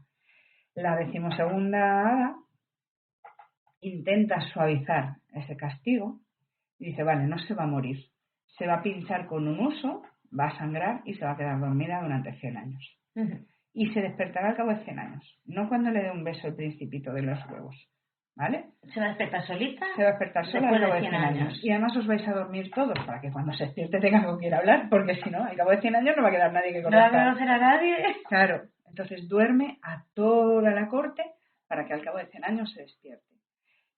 Cuando te hablan de la explicación de este mito, te hablan de que la sombra lo que están haciendo es regalarle la sombra, porque es estar 100 años en el inconsciente, en el mundo de los sueños. Poder sumergirte completamente en esa simbología y poder vivirla a tope. Y cuando te hablan, por ejemplo, de ese pinchazo con la rueca, con el uso, y de sangrar, hay algunos que te dicen que es la representación del paso de, el sangrado, la primera regla, que en el momento en que la mujer tiene la primera regla se convierte en una mujer, entonces vamos a cortarlo ahí todo, vamos a hacerla dormir, no va a llegar a edad adulta hasta pasados 100 años, pero va a llegar. Claro, y es el regalo de la sombra, o sea, después de esos 100 años, que va a tener la sombra más vista, más hablada y más contenta del mundo mundial, se va a despertar dentro de 100 años, pero con esa sombra completamente integrada y mucho mejor de lo que hubiese continuado su vida sin pincharse. Sí. Y de hecho... Es una celebración de la sombra, la Bella Durmiente. Claro, porque además hay un diálogo entre el Hada Maléfica y la 13ª y la 12ª. Hay un diálogo, igual que en Caperucita, entre la sombra y la luz. ¿Vale? Entonces han de ponerse de acuerdo. Tú dices esto, pero yo voy a aportar esto. No se trata de un enfrentamiento, no se trata de decir, no, tú fuera, no te quiero, como decía el padre, el rey. No, tú fuera, aquí no entras. No. ¿Cómo que no entro? Claro que entro. Si tu hija se va a morir, quieras o no quieras, en algún momento va a morir. Yo voy a estar ahí. Entonces no puedes negarme. Y como no puedes negarme, no solo no me niegues, sino que voy a aparecer con toda la fuerza. Y el otro hada llega y dice, venga, vale, pero vamos a hablar. Tú dices esto, pero vamos a intentar que no sea tan drástico. No vas a castigar porque no te quieran ver. Claro, ¿vale? Es ese hada que hace que no muera y que duerma 100 años, la que convierte eso en un regalo y no en un castigo. Cuando se conversa con la sombra, cuando se habla con ella, no cuando se la niega o te sumerges en ella. Tienes que negociar, ¿vale? Sí. Y tenemos, por ejemplo, a mí algo que me alucina, que además están utilizando bastante ahora, que es la técnica del psicodrama, que ya hablamos de ella durante el transgeneracional. Sí. Se trata de poner a la persona que quiere utilizar esta técnica sobre el escenario y resolver el problema que sea que tenga a través de la ayuda de otros actores. ¿Vale? Es representar una problemática o un nudo emocional que tú tengas en tu vida y representarlo con otras personas que no son los actores reales de ese nudo o de ese problema en tu vida, con lo cual te van a dar un punto de objetividad y te van a permitir separarte un poquito de ese drama, por eso se llama psicodrama, y poder verlo de otra manera, que es lo que se hace, por ejemplo, en las constelaciones, que es lo que se hace en todo este tema, que a mí me parece alucinante. Y es que oír de la boca de otra persona lo que tú esperas oír de esa otra persona que te provoca esa sensación o esa angustia en la vida real es impresionante, porque tú, por ejemplo, tienes un padre muy autoritario y tu problema es con tu padre. El mantener esa conversación con una persona que no es tu padre, oír a la otra persona hablar dándole, la validez de palabras de tu padre, como no es tu padre, no tienes ya esos resortes mecánicos automáticos que tienes no, te hace pensar realmente sobre lo que te están diciendo y el por qué te pueden estar diciendo eso y por qué y qué haces tú. Entonces también el quitar al prota de verdad y poner a un actor sustituto quita muchísima carga emocional. Claro, te hace mucho más clara la imagen. Muchísimo. Es como cuando yo, por ejemplo, lo utilizo con los clics. Yo no utilizo personas reales, pero yo utilizo clics de Playmobil. De Playmobil o de lo que te No, pero si dices clics, igual no queda claro. Clics de Playmobil, sí, no, muñequitos. Yo utilizo muñecos para este tipo de terapia. Entonces, la persona, claro, un clic, un muñequito, es algo completamente inocente, ingenuo, no hay implicación emocional ninguna. Y tú puedes decirle a ese clic todo lo que quieras. Y si ese clic es tu padre, si es tu madre, si es tu abuelo, si es tu lo que sea, tú vas a poder soltar ahí todo eso. Primero, que no te lo va a poder devolver, porque no te va a poder contestar, porque es un ser inerte. Pero a ti te está dando la oportunidad de hablar todo lo que tengas ahí, que no puedas sacar, porque imagínate gente que diga, yo es que tengo un problema con mi padre, pero es que mi padre está muerto. ¿Cómo lo trato? Malamente, cariño. Claro. Entonces, Desde la parte consciente, nada. O sea, no, pero puedes trabajarlo, búscale una forma física. Es como la terapia que se utiliza de la silla vacía. Pues imagínate que has sentado ahí a una persona, tú coges una silla vacía y la sientas delante de tu cliente o de tu paciente. Imagínate que en esa silla está sentada, ¿con quién quieres hablar? Pues con mi prima la coja, pues sienta a tu prima la coja. Y dile todo lo que le quieras decir. Y si te hace falta, porque hay personas que necesitan algo más sensitivo, te hace falta una persona, pues sientas a una persona ahí. Pero a mí, por ejemplo, yo que tuve la suerte de hacer clics contigo, yo flipé porque te das cuenta realmente cuánto es inconsciente en esta vida, que tú decías, coloca tú al clic, ponlo donde quieras, en la postura que quieras y no sé qué. Y cuando al final veías toda la escena de esas posturas, de quién se apoya en quién, de quién está en delante, quién está detrás, en qué postura está, es que si saca una cantidad de información que tú, es que ni de coña la has pensado. Porque si además hasta cuando pones el muñequito, hay que estar hasta los cojones de pensar, pues ay, es que luego tiene sentido ese estoy hasta los cojones, ya no quiero pensar más. ¿Qué dices tú? Es que el inconsciente es tan grande que lo mueve todo, o sea, y eso lo hace poniendo muñequitos. Imagínate cuando vas al súper y conversas con la gente, claro, o sea, hay una cantidad de cosas inconscientes que haces que no te das cuenta y la gente sí. Porque es verdad que hay muchas cosas que se notan desde fuera y tú no las notas cuando las estás haciendo. Y dices, joder, o sea, si nos fijásemos un poco más en toda esa parte nuestra y de los demás, entenderíamos muchísimo mejor todo. Yo creo que por eso a la gente le molan tanto las mierdas estas de realities, de la isla de no sé qué, porque estás viendo lo que hace una persona todo el tiempo. Estás observando desde fuera. O sea, si tú a ti te pusiesen una cámara todo el día grabándote y tú pudieses ver lo que haces todo el día, tendrías tantísima información de tus motivaciones, de todo lo que haces, que no tienes ahora mismo porque lo haces de manera automática, que cuando te ponen a otra persona es como, a ver qué hace. Entonces, siempre es mucho más fácil observar a otro y duele menos que observarse a uno mismo. Claro, pero para luego llevártelo a tu terreno. Claro, si no, no tiene sentido. No, es el morbo del ver a otro, ¿sabes? De ver las mierdas de otro. Porque yo no las tengo, yo soy guay. Si te ponemos una cámara a ti, amigo mío, te aseguro yo que lo petamos. No hace falta ni Telecinco. Y si te oyesen pensar, que gente está muy contenida físicamente, pero si te oyesen pensar, te ibas a cagar. No, y escucha, esa contención física también se ve. Sí, se nota. Es que además pensamos que las cosas no se notan mucho más. Mucho más desde fuera de lo que podemos pensar. Es una pasada, es una pasada. A mí me gusta un montón, sobre todo porque hay, por ejemplo, hay un montón de escuelas que habían estudiado todo esto de si miras hacia no sé dónde estás mintiendo, si miras hacia la derecha estás mintiendo, si miras hacia la izquierda estás recordando, si te tocas el pómulo derecho, bla, bla, bla, bla.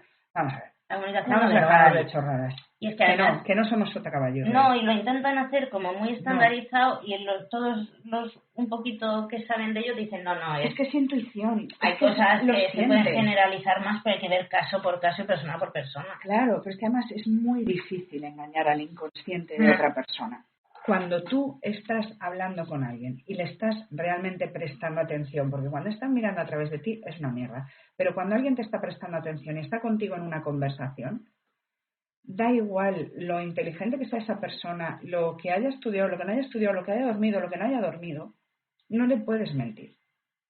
No. Si te está prestando atención, se va a dar cuenta de lo que estás haciendo, de lo que no estás haciendo, de lo que estás diciendo y de lo que no estás diciendo. ¿Qué pasa? Que el 90% de las veces no prestamos atención a lo que el otro nos dice, porque llevamos la cabeza con 1.000.000 de cosas. Como nunca estamos presentes en el momento presente, no prestamos atención a las cosas. Sí. A mí me mandas un mensaje y me dices, oye, mañana voy a comer, y yo escucho el mensaje y ¿qué te contesta automáticamente? ¿Qué te pasa?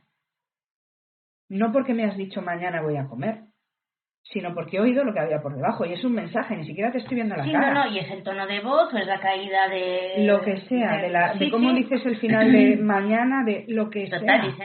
Y si la gente te conoce un poco y convive contigo, es que, claro. O sea... Entonces cuando te dicen, no, es que no me di cuenta, no, es que no, es que no te interesa una mierda, es que no estás prestando atención en absoluto, porque es prácticamente imposible engañar a una persona. Es muy complicado. Yo te diría que es prácticamente imposible. Si realmente te está prestando atención, es prácticamente imposible. ¿Qué pasa? Que no la prestamos.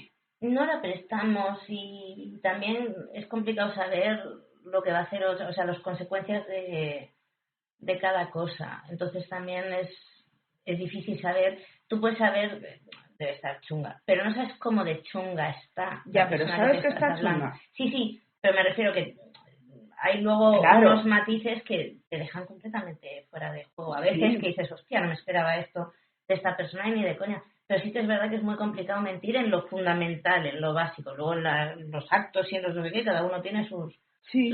complicaciones y sus mierdas. Pero sí que es muy complicado. Y a gente que te conoces, que además tú lo vives y yo lo vivo. Normalmente entras, ¿cómo estás? Bien. Bueno, o sea, ya me pregunto, ya lo pillo luego por banda. O al otro, o al otro. Y tú lo sabes, que es complicadísimo que mientas, pero la gente por educación dice, bueno, pues muy bien. ¿Por No, educación o los, por desidia no, pero los que por...? te conocen es como, bueno, no te voy a meter ahora caña porque no es el momento, espero a después. Ya, O vienes y es el momento y te voy a meter caña y bien, una mierda, no estás bien. Pero sí que es muy complicado y a gente que te conozca es muy complicado mentirlo. y a mí me gusta mucho, por ejemplo, toda la parte de los cuentos, porque es una forma muy fácil de explicar cosas difíciles de explicar, Ujú. cosas que se hacen complicadas, porque son temas espinosos, porque son temas personales, porque son temas dolorosos, porque yo qué sé, hablarle de la muerte a los niños, por ejemplo, de un ser querido, hablar de sexo, de paternidades, de maternidades, de dramas varios, de... Es muy difícil. Y es sí, muy difícil de entender también si no te lo claro. explican bien y se da mucho al malentendido. Entonces, a mí los cuentos, por ejemplo, me parece una forma muy bonita de explicar y de dejar que se expliquen. Sí. Porque los niños tienen una capacidad y una creatividad a la hora de inventar sus propios cuentos que tampoco permitimos que desarrollen mucho. ¿Sabes? Porque siempre el cuento ya viene hecho. A mí, por ejemplo, me encanta. Yo empiezo una frase y el cuento lo contamos a pachas. Entonces yo pongo la primera frase y tú sigues. Y claro, desbarramos y terminamos unos cuentos que luego me dice, mamá, ¿contamos el del otro día? Y digo, pues si yo qué sé, el del otro día. Imposible. No voy a llegar a acordarme ni aunque lo intente. Y él tampoco se acuerda, porque él se acuerda de las 3 frases que dijo, pero claro, es que las 3 frases que dijo terminamos en Neptuno, yo qué sé, con un barco, ¿sabes? Flotando en las nubes. Y es como, uff, no me Maravilloso. acuerdo, no me acuerdo. Y cuando les das la opción y les abres ese campo de creatividad de, venga, tú sigues, normalmente ahí lo que hacen es sacar todo aquello que no saben manejar. Claro, las vergüenzas, Es lo que precioso. les queda grande, que no, y porque Sí, tenemos que analizar a los niños desde nuestra perspectiva, pero no la tienen, no tienen las no, asociaciones ni los conceptos que tenemos, entonces hay cosas realmente complicadas e imposibles para que ellos puedan abarcar, sin que les hagan daño enorme, porque además no la van a poder entender, no. con lo cual van a quedarse con que era horrible o que era preciosa, Y a pero mí no me parece entienden. alucinante. Mm. El poder darles ese espacio seguro donde pueden soltar sus mierdas, donde pueden preguntar, donde pueden imaginarse lo que quieran imaginarse. Mm. Porque a mí me gusta tenerlo también. O sea, yo creo que el ser humano da igual la edad que tenga. El cuento es imprescindible. Coño, es que si no, no habría series ni películas. Claro, claro, y te dicen, vas a contar un cuento. Y es como, perdona, te tiras 4 horas en Netflix. Por ¿Qué favor, estás contando? es una maravilla, jolín, y cuentos chulos, vamos. Y a mí me encanta porque además los cuentos de ahora, que son cuentos muy bonitos y muy políticamente correctos, pero también hay algunos que son, mm, ostras, es que son muy, Subversivos. sí, hay uno que a mí me gusta especialmente, que se lo regalé hace tiempo, que se llama Estoy contigo, o Me quedo contigo, o no sé qué, que es de una chica que se llama Corina no sé cuántos, que ya Muy lo bien. pondré en el blog, no me acuerdo, es que lo tengo en la habitación de al lado, pero no lo voy a ir a buscar ahora. Y que te enseña eso, todas mis miserias, el lo que no quiero hacer, lo que no quiero que nadie vea, pues las envidias, la agresividad, El mal sí, perder. y lo suelta y todo. Y, y tiene un espacio donde poder soltarlo sin que pase nada, y no pasa nada. Y todo Ajá. está bien. Y dices, ostras, qué guay. No es el típico cuento de tenemos que ser todos tolerantes, todo es bonito. No, Es un niño que está cabreado, que está triste, que está deprimido, que está furioso, que quiere que todos les vaya como una mierda, que... O que desaparezcan, Sí. que los lleven los extraterrestres y Y no dices vuelvan. tú, wow, cómo mola. Y es un niño que hemos sentido todos, Sí, porque como sí, niños sí, nos sí. hemos sentido cabreados con Sí. todos y con el mundo en contra. Y que querría desaparecer él Claro. también, y que querría... Y dices, ostras, qué bien, ¿sabes? Después de tanta corrección durante tanto tiempo de esto no se hace, esto no se dice, de repente que llegue alguien y te diga, es que lo que te pasa es una mierda, cabréate. Claro, y es normal. Escúpele la cara. Claro, es que si no te cabreas, ¿por dónde No sale pasa eso? nada. Ahora vamos al segundo paso, que es vamos a intentar gestionar el cabreo. Claro. O, en su defecto, a controlar cuánto tiempo tienes que estar solo encerrado en un baño hasta que puedas volver a relacionarte. Pero el cabreo está ahí. Sí, sí, es que Mejor no o te queda peor otra, no gestionado. te queda otra. Y me parece alucinante. Luego lo pondré porque de verdad que es de los mejores cuentos que yo he leído en mis últimos 46 años de vida. Precioso, precioso. Y además es muy cortito, es muy fácil de leer. Y yo creo que es de lo más bonito que le puedes enseñar a un niño. Que da igual, que sienta lo que sienta, está bien.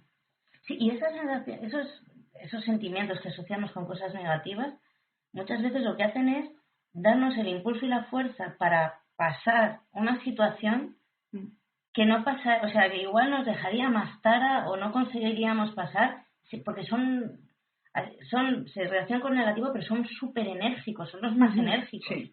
O sea, la ira, la envidia, llevan una energía potentísima. Y yo muchas veces pienso que sin ellos, o sea, que nos ayudan a atravesar un foso que no podríamos saltar. Es que es lo que hace sin moverte. ese cabreo. Es lo que hace que te muevas, porque si no te quedas ahí atascado. Claro. Y ya está. Entonces... Y de hecho, al principio, bueno, el cuento es un niño que está construyendo algo y de repente se lo destruyen, ¿vale? Oh. Y claro, se le va toda la mierda, es un niño pequeño y se destruye todo y empiezan a llegar animales diciéndole lo que tiene que hacer. Enfádate. Y el otro le dice, escóndete. Y el otro le dice, ay, vamos a recuperarlo todo. Y otro le dice, vamos a esconderlo todo. Sí. Y el niño no quiere, porque, claro, viene todo el mundo a decirle lo que tiene que hacer y cómo se tiene que sentir. Y de repente se queda solo y se queda tristísimo porque está solo en el mundo, porque todo el mundo se ha ido, porque no hace caso a lo que le dice nadie. Y de repente nota el calorcito de un cuerpecito al lado, que es un conejo, que está a su lado, que no le dice nada, que se queda a su lado. Y el niño empieza a pasar el tiempo y de repente, pues, dice, el conejo estaba allí y le escuchaba, y le escuchó enfadarse, y le escuchó gritar, y le escuchó insultar, y le escuchó pedir que a los demás se les rompiesen todas sus cosas, y le escucha, y entonces pasa por todo eso que le han dicho que tiene que sentir, pero cuando necesita sentirlo. Cuando es capaz, claro. fuera de esa ceguera de la mala leche primera. Y llega un momento en que dice, el conejo le escucha que quiere volver a construir. Y entonces el niño vuelve a construir. Cuando ya ha pasado por todo ese proceso, cuando ya ha sentido todo lo que tenía que sentir en su momento y cuando le han dado tiempo a procesarlo todo. Y entonces vuelve a construir y construir. ¡Ay, la leche! Que vendrá otro y se lo tirará. Por supuesto. Sí. Pero eso ya no viene en el cuento. Pero ya la segunda mala leche será diferente. Pero claro, es como... Y es que a día de hoy te pasa algo y viene todo el mundo y te dice, ¿cómo estás, tío? ¿No te enfadas? Y no haces no sé qué. Déjame en paz. O sea, déjame en paz. Primero déjame que sepa lo que pienso sobre esto. Para eso necesito tiempo para procesar las cosas. Que de no pensar y escribir sin pensar, estamos todos hasta el culo. Mira tú, Freud, cuando escribía Jung y Jung cuando escribía Freud, lo que pasaba. Claro, no, pero es verdad. Pues yo creo que los cuentos son y siguen siendo una herramienta indispensable para el crecimiento del ser humano como ser humano. Totalmente. ¿Y los cuentos originales? Sí. Tienen una enseñanza espectacular. También yo te digo, hay ciertos cuentos originales que yo a un niño de 2 o 3 años no, digo para los adultos, claro. Los hermanos Grimm... O sea, el Hansel y Gretel, no yo hasta los 5 o 6 años no lo leería por lo menos. Es que son macabros. 5 o 6 años, hasta los 3 o 14. A ver, tampoco te flipes. Son mucho más fuertes de lo que pensamos. No, pero hay que dulcificárselos un poco, porque si no son horrorosos, son traumáticos, son de peli de terror. O sea. Claro, pero es que era la manera que tenían de enseñarle a los niños pues esas cosas. Lo que no hacer, supervivencia. Sí, ahí está. Me encantan. No vayas al bosque porque igual te come un lobo. Pues el lobo era ¿cómo se llama este? El conde ese que iba por ahí violando a niñas, ¿no te acuerdas? Por eso se escribió el cuento de Caperucita. ¿Había un conde violando a niñas? No. Sí, había un noble que iba violando niñas por el bosque. Y entonces el noble era el lobo. Ajá. Decían, Sí, claro. no te fíes de... Porque lo que hacían era comerse a las niñas, se las cepillárselas y luego las mataba. Pero bueno, Eso es en la historia que se cuenta, a lo mejor también es otro mito y otro cuento, ¿sabes? Pero sí, se cuenta que por eso se escribe el cuento de Caperucita. a mí es que el cuento de Caperucita hay algo que siempre me traumatizó y me volvía loca, porque yo cuando decía en Caperucita, y llegó el lobo, se había disfrazado de su abuela y le dijo, hola Caperucita, y Caperucita no se dio cuenta que era el lobo, y yo te lo juro que decía, pero ¿cómo no se puede dar cuenta? ¿Cómo coño se va a disfrazar? No podía, o sea, me volvía loca, pero ¿qué mierda es esta de que la Caperucita? Claro, y luego me dices, claro, es que nos cuesta mucho reconocer que nos hemos equivocado al Sí. no sé, al pensar cómo es alguien o al darle ciertas cualidades a alguien. Pero a mí me volvía loca, porque era como, pero ¿cómo puede basarse Claro. que alguien no le parece un ser Pero humano? si los lobos Una no abuela de hablan. un lobo. Los lobos no hablan. Y Por tienen mucho pelos. que le No, las pongan abuelas unas también. toquillas, me da igual, pero no, pero sí. Me parece espectacular. Y tienes el libro de mujeres que bailan con lobos. Que me lo tienes que dejar, que no me lo he leído. Pues es un resumen de 5 Yo sé que te cuentos. lo regalé, pero nunca lo llegué a leer. Claro, y son 5 cuentos, entre ellos Caperucita ¿Y el lobo? No, y Barba Azul. Ah, vale. O sea, Caperucita y el lobo y Barba Azul. Y ahí es más del punto de vista de la mujer. O sea, Barba Azul son sus mujeres y que esconde. Y porque, por ejemplo, en una interpretación de Barba Azul normal se hace como si esa habitación donde Barba Azul no deja que mire su mujer, que es donde ha escondido a las otras, Sí. que es la habitación de la sombra. Sí. Y en Mujeres con Lobos se centra mucho pues en esa indefensión de la mujer y que si ella veía la iba a matar igual. Y sin embargo hay otras interpretaciones que no son tan desde el punto de vista de esa mujer víctima de un tirano, como que era la habitación de la sombra y lo que tenía que hacer ella es verlo para poder amar esa sombra, liberarla y que él se volviese un poco más luminoso en vez de pues el agresor eterno que si abres la puerta te va a matar. Claro, otra lección era no cotillees. Claro, la curiosidad mató al gato. Claro. Pero es que hay cientos de interpretaciones para todos los cuentos porque tienen tanta información dentro que los puedes ver desde muchas perspectivas. Pero te doy la llave de la puerta. Sí, pero no la puedes abrir nunca. Vamos a ver, esto es como Dios cuando da la manzana de conocimiento, pero no te la comas. Sí, es lo mismo. A ver hasta cuándo aguantas. No, tío, no, al final voy a abrir. Ese árbol de conocimiento puede representar perfectamente el inconsciente. Sí. Y la sombra. Sí. Entonces, hay cientos de interpretaciones. Por eso tienen tanta información dentro, porque hay tantas interpretaciones posibles, valen para montones de situaciones en la vida. Es espectacular. Me parece espectacular el podcast. Me ha encantado. Sí. Me ha encantado muchísimo. Me gusta muchísimo esto también. Sí. Sobre todo porque creo que, como dice esta mujer, los cuentos, mitos y leyendas describen lo que somos. Nuestro lado más oscuro, pero también el más luminoso. Totalmente. Y es lo que va a haber siempre. Muchísimas gracias, María. Gracias a ti por haberme dejado estos 2 super episodios que tenía muchas ganas. Chulísimos. Me alegro de que te haya gustado. Pues nos escuchamos la próxima semana. Ahí estaremos. Besitos a todos y por favor, si tenéis algún tema que os interese, ya sabéis que tanto en redes sociales, en Instagram y TikTok, como en YouTube, Spotify, iVoox y Blogspot, nos vais a encontrar. Dadnos a la campanita, dadnos al me gusta, las estrellitas, lo que haga falta y nos ponéis por ahí los temas que os gustaría que tratemos. ¿De acuerdo? Gracias. Muchísimas gracias. Besos. Chao. Chao.